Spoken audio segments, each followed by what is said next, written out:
விளக்கம் சொன்னால் நல்லாயிருக்கும்.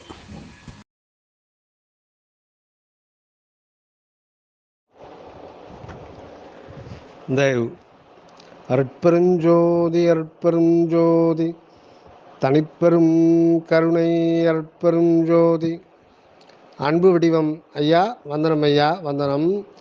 இந்த பாடல் திருஅருட்பா 6ஆம் திருமுறையில் தற்சுதந்திரமின்மை அப்படின்ற தலைப்பில் 10 பாடல் வள்ளல் பெருமான் பாடியிருக்காருங்க. இந்த பாடல் 6ஆவது பாடல். இந்த தற்சுதந்திரமின்மை அப்படின்னா, என்னால் ஒன்றும் ஆகாதப்பா இறைவா, நீ என்ன பண்ணாலும் அது உன்னுடைய பரம்பெரும் கருணையினால்தான் ஆகுமே ஒழிய அடியனால் ஒன்றுமே ஆகாது, எல்லாம் நீதான் பண்ணணும் அப்படின்ற ஒரு பொருள். இன்னொன்று, கடவுள் வழிபாடு அப்படின்னாலே கடவுள் வழியில் படுதல். கடவுள் வழி என்ன வழின்னா, அருள் தான் கடவுளுடைய வழியாக இருக்குது. அந்த அருள் தான் இந்த உலகத்தில் எல்லாமாய் விளங்கி கொண்டிருக்கிறது அப்படின்வாரு சுவாமி சரவணானந்தா. கடவுளும் அவருடைய திருவருளும் தான் இந்த உலகத்தில் எல்லாமாய் விளங்கி கொண்டிருக்கிறது. எல்லாமாய் விளங்கி கொண்டிருக்கிறது அப்படின்னும் பொழுது, இந்த நான் எனது என்கின்ற நமதாக கூட அது விளங்குது. அந்த நான் என்ற நாம் சொல்லுகின்றோம், நான் நான் நான் அப்படின்னும் எனது அனுபவம் எனது அனுபவம் எனது அனுபவம் சொல்கிறோம். அது கூட இறை திருவருளுடைய அனுபவம் தானே ஒழிய இந்த ஜீவனுடைய அனுபவம் அல்ல. ஆனால் அது நம்மதாக கொள்ளுவதைத்தான் அங்கே தான் பிரச்சனையே உதிக்குது. அதாவது நான் இருக்கிறேன், நான் அனுபவிக்கிறேன் அப்படின்னு நாம் நினைக்கிறதுனால தான் எல்லா சகல விதமான துன்பங்களையும் மனிதன் அனுபவிக்கிறான். ஆக இந்த நான் என்பதை அழிக்க முடியுமான்னா அழிக்க முடியாது, அழிக்கவும் கூடாது, அதுக்கு அவசியம் இல்லை. அழித்தால் அது தவறு. ஏன்னா நம்ம எத்தனையோ கோடி கோடி ஜென்மங்களாக அந்த புல் பூண்டில் இருந்து அந்த நான் என்றது இருக்குது. அந்த நான் என்பது என்ன அப்படின்றதுக்கு மற்ற சித்தாந்தங்களில் அது நான் என்றது ஆணவமலம், அதனுடைய இதுதான் எனது என்பது. நான் என்பது அகங்காரம், எனது என்பது மமகாரம். நான் அப்படின்னு ஒன்று இருக்குதுன்னா அங்கே ஆட்டோமேட்டிக்காக எனதுன்ற ஒரு அனுபவம் வந்துடும்.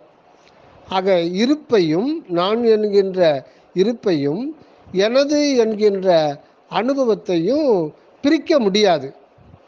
அந்த ஆன்மா என்பது இந்த நான் எனது என்ப ஒரு அனுபவ நிலையம். ஆன்மா என்பது அது இறைவனுக்கு ஆன ஒரு அனுபவ நிலையம். ஆக இறைவன் தன்னுடைய அருள் அனுபவத்தை எங்கு வெளிப்படுத்த முடியும் என்றால் அந்த நான் எனது அவரே இருந்து கொண்டு அவரே தன்னை தானே அனுபவித்தல். அதுதான் ஆன்மாவாக அவர்தான் சிறப்பு தோற்றம் கொள்ளுகின்றார்.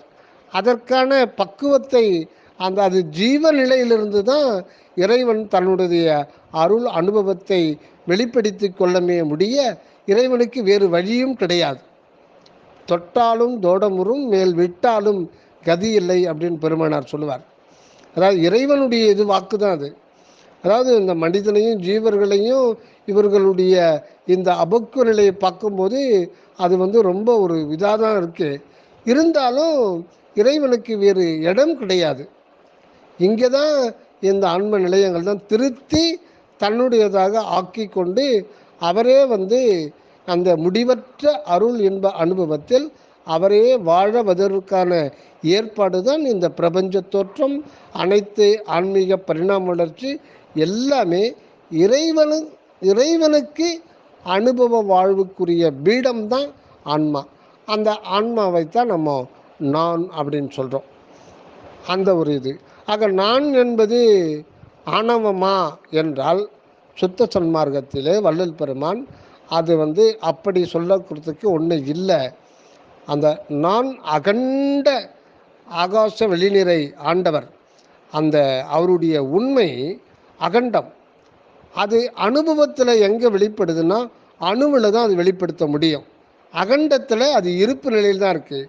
அனுபவ நிலைக்கு வரணும், எல்லையில்லாத தன்னுடைய அருள் ஆற்றலையெல்லாம் வெளிப்படுத்தி கொண்டு எல்லையற்ற பெரும் சுகத்திலே முடிவற்ற அருள் இன்ப வாழ்விலே வரணும்னா அவர் அகண்டத்தில் அது செய்ய முடியாது, அணு நிலையில் தான் செய்ய முடியும். அது ஏன் அணு நிலைன்னா, அணு என்பதே ஒரு உணர்வு தான். அணுநிலை என்பது ஒரு உணர்வு நிலை. அகண்ட ஆகாசமுகத்தில் இருக்கிறது இருப்பு நிலை. அங்கே அதை பற்றி எதுவுமே சொல்ல முடியாத ஒரு அற்புதமான ஒரு அன்பு இருப்பு தான் ஆண்டவருடைய இருப்பு. இருந்தாலும் அங்கே அனுபவம் அங்கே அவர் ஏற்பதற்கு அங்கே இடமில்லை.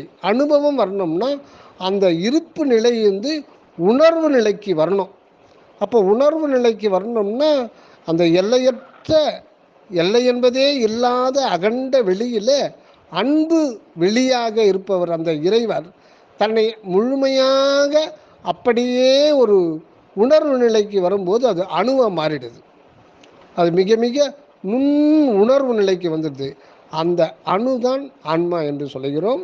அந்த ஆன்மாவில் தான் ஆண்டவர் தனது உண்மையை ஆ உ இம் அப்படின்ற அருவுருவ உருவத் தோற்றத்தோடு தனது உண்மையை வெளிப்படுத்துகின்றார். இதுதான் ஆ உ இம், ஓம் என்பது இதுதான். அந்த ஓம் என்பது தான் ஆன்மா. அது ஒரு அணுவடிவம் அதுன்னு சொல்கிறார். அந்த அணுவடிவம் தான் கடவுளுடைய சிறப்பு தோற்றம். அதுதான் சிறப்பு தோற்றம். அதில் தான் சிறிய அம்பலம், மிக மிக மிக மிக மிக நுண்ணிய அம்பல நிலை. அதனால தான் அந்த சிற்றம்பலம் என்று சொல்லப்படுகிறது. மேலும் சிறிய அம்பலம்னு பிரித்து பொருள் கொள்ள வேண்டும். அது மட்டும் இல்லாமல் சித்து அம்பலம். சித்துன்னா அறிவு. அறிவுன்னா நாம் நினைக்கிற அறிவு இல்லை, அருள் அறிவு. ஆண்டவருடைய அருள் அறிவு அல்லது அருள் உணர்வு நிலை. அந்த அருள் உணர்வு நிலையம்தான் ஆன்மா. அதுதான் ஓம். அந்த ஓம் தான் நாம். ஆக ஆண்டவர் இங்கு தன்னை நாமாக வெளிப்படுத்தி கொண்டு, நமது வண்ணமாக வெளிப்படுத்தி கொண்டு அனுபவ வாழ்விலே விளங்க வருகிறார். அப்படி விளங்க வரவர் அது இயற்கை நியதிப்படி அந்த அனுபவம் என்பது பூஜ்யத்திலிருந்து ஆரம்பிக்குது. எப்படின்னா முதல்ல ஆண்டவர் ஒரு புல்லுருவத்தை இருக்கிறார். மரம் செடி கொடி உருவத்தை ஏற்று அந்த அறிவு நிலைகளை புறநிலையிலிருந்து வளர்த்து கொள்ளுகிறார். அப்படி அவர் வளர்த்து கொள்ளுகின்ற அறிவு தான் தொட்டா தெரிஞ்சுக்கிறது.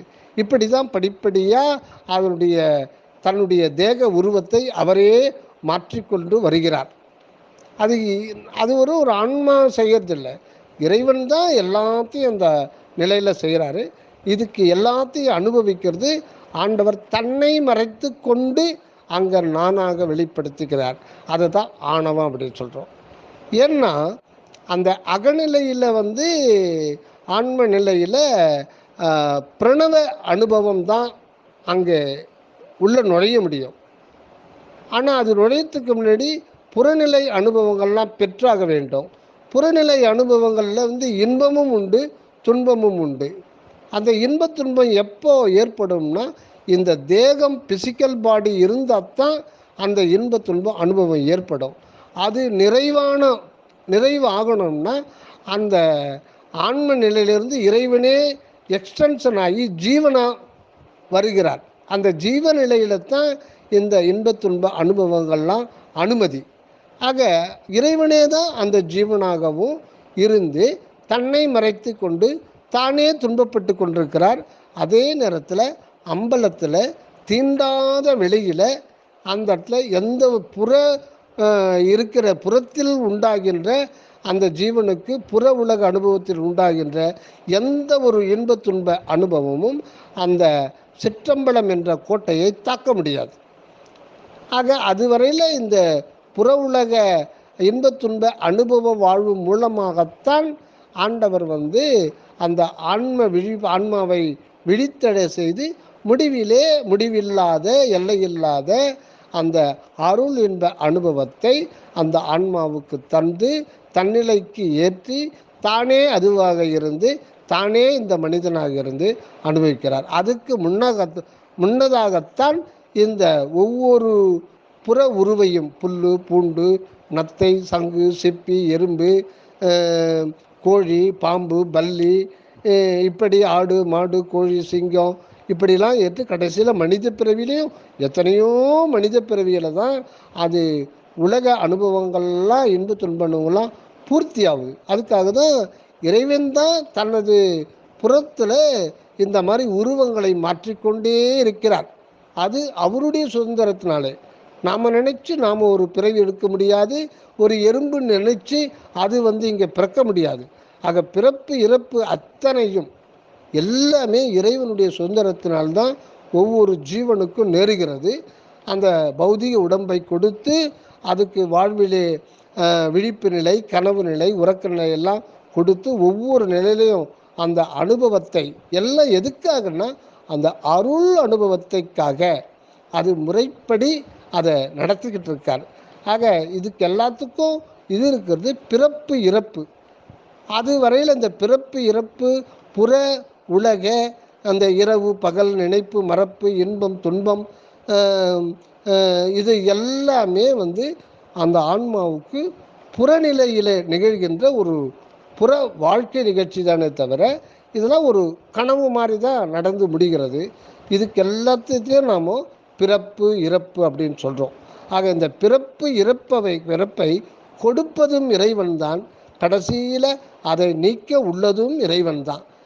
ஆக எல்லாமே நீ தான் செஞ்சிகிட்ருக்க, நான் அழுத்து போயிட்டேன், இது ஒரு பெரும் பாவம் அப்படின்னு சொல்கிறார். அந்த இதில் என்னை சிக்க வச்சிருக்க. ஆக நம்ம அந்த பிறப்பு இறப்பு இந்த பௌதிக உடம்புலாம் எல்லாமே மாயை சம்பந்தப்பட்டது, குற்றம் முடியாது. இது இப்போது நம்ம அந்த ஒரு பரிபாக நிலைக்கு நாம் வந்திருக்கோம் அப்படின்னு நம்ம சார்பாக வள்ளல் பெருமான் ஆண்டவர்கிட்ட வேண்டார். இனிமேலைக்கும் இதை நிறைவு செஞ்சுக்கப்பா, போதும்பா, பட்ட அல்லெல்லாம் போதும், நான் எனக்கு புத்தி வந்துடுச்சு, தெய்வம் என்ற ஒரு சிந்தனை வந்துடுச்சு, இனி நீயே கை கொடுத்து மேலேற்றி இந்த பிறப்பு இறப்பு இரவு பகல் நினைப்பு மறப்பு இன்பம் துன்பம் அனைத்தையும் நீக்கி நீ எங்கே துரிய நிலையில் துரிய சுகத்தில் இருக்கிறோயோ உன்னோடு என்னை இருத்தி கொண்டு இங்கு நானே நீயாக இந்த அருள் அனுபவத்தை ஏற்றுக்கொள், நான் ஒதுங்கி கொள்ளுகிறேன் அப்படின்னு தான் தற்சுதந்திரம். உண்மையில் நான் என்பது உண்மையில் இல்லை. எல்லாம் வல்ல இறைவனும் அவருடைய தன்மையாகிய அருளும் தான் இதுகாரும் நமக்கு அந்த ஜீவனிலே நானாகவும் எனது என்கின்ற அனுபவமாக இருந்தது. அதைத்தான் தன்னை மறைத்து கொண்டு இறைவனே இந்த ஜீவனாகி நான் அப்படின்ற ஒரு நிலையில் இருந்து இது பண்ணுறாரு. இதுகாரும் ஆணவம் என்று சொல்லப்பட்டு வந்த ஒன்று அதுவே பிரணவமாக மாறி அந்த இறைநிலையில் பொருந்தி அதுவாகவே இருந்து அங்கே இனி முடிவில்லாத எல்லையில்லாத அருள் இன்ப சுகத்தை அது எக்காலும் அனுபவித்து கொண்டே இருக்கோ. அதற்கான தருணம் இது. இறைவா, அந்த நான் எனது என்கின்றது எனது அல்ல, நான் என்பது நான் அல்ல, அது நீதான், எனது அனுபவம் என்பது என்று இவ்வளவு காலம் சொல்லி வந்தது மாயா மயக்க என்பதானே தொழிய அது எல்லாமே உனது. ஆக நான் என்று நான் சொல்வதும் எனது அனுபவம் என்று நான் சொல்வதும் இது உன்னுடைய திருவருள் சுதந்திரத்தினாலே இந்த ஆன்மாவிலே நிலை கொண்டிருக்கிறது. அதை இப்பொழுது உணர்ந்து கொண்டேன். ஆகையினால எனது உடல் பொருள் அவைகளையெல்லாம் உன்பால் கொடுத்துவிட்டு நான் முற்றும் எதுவுமே என்னுடையது அல்ல, நான் என்பதே நான் அல்ல என்பதை உணர்ந்து நின்று எனது தேக சுதந்திரம் போக சுதந்திரம் ஜீவ சுதந்திரம் அனைத்தையும் திருவருள் சுதந்திரಕ್ಕೆ கொடுத்து விட்டேன். இனி சத்தியமாக அதன் மீது திருவருள் சாட்சியாக எனக்கு யாதொரு சுதந்திர தோற்றமும் தோற்ற மாட்டாது என்றாலும் கூட இனி அந்த நான் உங்ககிட்ட கொடுத்துட்டேன். அந்த சுதந்திரத்தை ஜீவ சுதந்திரம் தேக சுதந்திரம் போக சுதந்திரத்தை திருவருள் வசமாக்கி கொண்டு திருவருள் நீ வசப்படுத்திக்கிட்டால் தான் திருப்பி நான் அது என்கிட்ட மறுபடியும் வந்தாலும் வந்துடும். ஆனால் திருவருள் சாட்சியாக கொடுத்து விட்டேன் என்றாலும் அது என்னை ஒரு கால் மயக்கினால் அதனால் அதை உன்னிடத்தே வைத்து கொண்டு திருவருள் சுதந்திரத்தை என்பால் வைத்து என்னை போன்று இந்த உலகத்தில் மனித பிறப்பி பெற்ற அத்தனை ஜீவர்களையும் அந்த அருள் இன்ப அனுபவ வாழ்வுக்கு உரிமை உடையவர்களாக சுத்த சன்மார்க்க நெறியில் வைத்து சத்திய வாழ்வை அனைவருக்கும் வழங்குவாயாக என்று இந்த பாடலில் வள்ளல் பெருமான் பாடுகிறார். அந்த பாடலை ஒரு முறை நாம் பார்த்துவிட்டு இத்தோடு நிறைவு செய்து கொள்வோம். தயவு. சாவதென்றும் சாவதென்றும் பிறப்பதென்றோ சாற்றுகின்ற பெரும் பாவம் தன்னை சாவதென்றும் பிறப்பதென்றும் சாற்றுகின்ற பெரும் பாவம் தன்னை எண்ணி நோவது என்று புதிதன்றே பெரும் பாவம் தன்னை எண்ணி எண்ணி நோவது என்று புதிதன்றே என்றும் உளதால் என்றும் உளதால் இந்த நோவை நீக்கி ஈவது இந்த நோவை நீக்கி ஈவது மன்றிடை நடிப்போய் மன்றிடை நடிப்போய் நின்னாலே ஆகோ மன்றிடை நடிப்போய் இந்த நோவை நீக்கி ஈவது நின் அருள் ஈவது மன்றிடை நடிப்போய் நின்னாலே ஆகும் நின்னாலே ஆகும் மற்ற இறைவராலே ஆவதொன்றும் இல்லை என்றால் மற்ற இறைவராலே ஆவது ஒன்றும் இல்லை என்றால் அந்தோ அந்தோ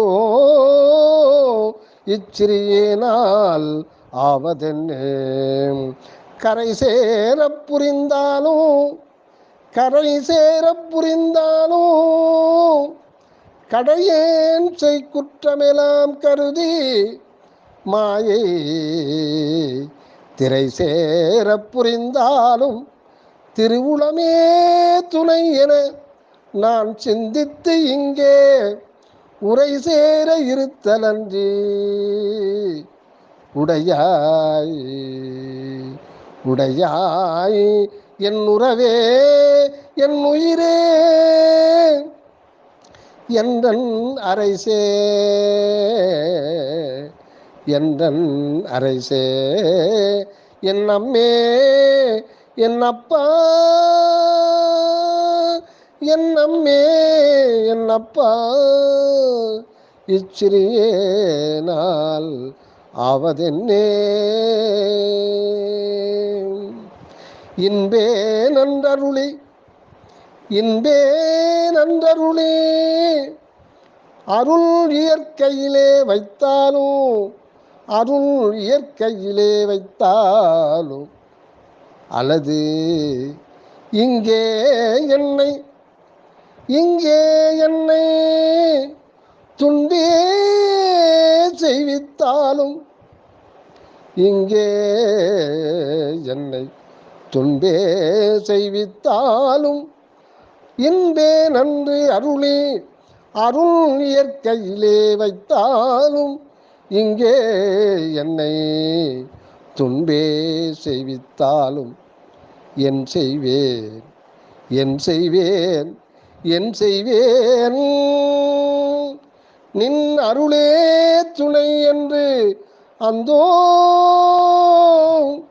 என் பேதை மனம் அடங்கி நின் அருளே துணை என்று அந்தோ என் பேதை மனமடங்கியிருப்பதன்றி எல்லாம் கண்டிருக்கும் என்ற நண்பே என் அம்மே என் அப்பா எல்லாம் கண்டிருக்கும் என்ற நண்பே என் அம்மே என் அப்பா இச்சிறியே நாள் ஆவதென்னே இச்சிறியே நாள் ஆவதென்னே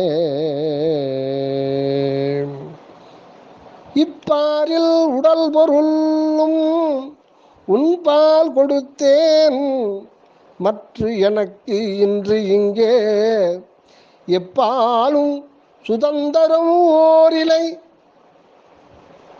இங்கே எப்பாலும் எனக்கு சுதந்திரம் ஓர் இறையும் இலை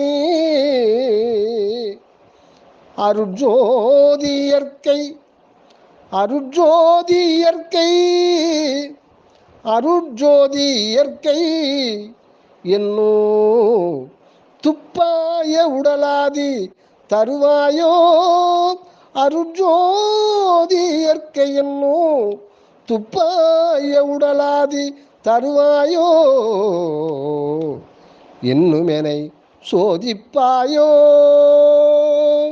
இன்னுமெனை சோதிப்பாயோ அப்பா நின் திருவுளத்தை அறியேனோ இவ்வடியேனால் ஆவதென்னே பாட்டுவித்தால் பாடுகின்றேன் பாட்டுவித்தால் பாடுகின்றேன் பணிவித்தால் பணிகின்றேன் பாட்டுவித்தால் பாடுகின்றேன் பணிவித்தால் பணிகின்றேன் பதியே பதியே நின்னை கூட்டுவித்தால் கூடுகின்றேன் நின்னை கூட்டுவித்தால் கூடுகின்றேன் குழைவித்தால் குழைகின்றேன் குழைவித்தால் குழைகின்றேன் குறித்த ஊனை ஊட்டுவித்தால் உண்ணுகின்றேன் உறக்குவித்தால் உறங்குகின்றேன் உறக்குவித்தால் உறங்குகின்றேன் விடிய விடிய உறங்குவித்தால் உறங்குகின்றேன் உறங்காது அப்படி உறங்காது என்றோ ஆட்டுவித்தால் ஆடுகின்றேன் என்றோ ஆட்டுவித்தால் ஆடுகின்றேன் அந்தோ அந்தோ இச்சிறியே நாள் ஆவதென்னே இச்சிறியே நாள் ஆவதென்னே இசைத்திடவும் நினைத்திடவும் இசைத்திடவும் நினைத்திடவும் பெரிதரிதாம்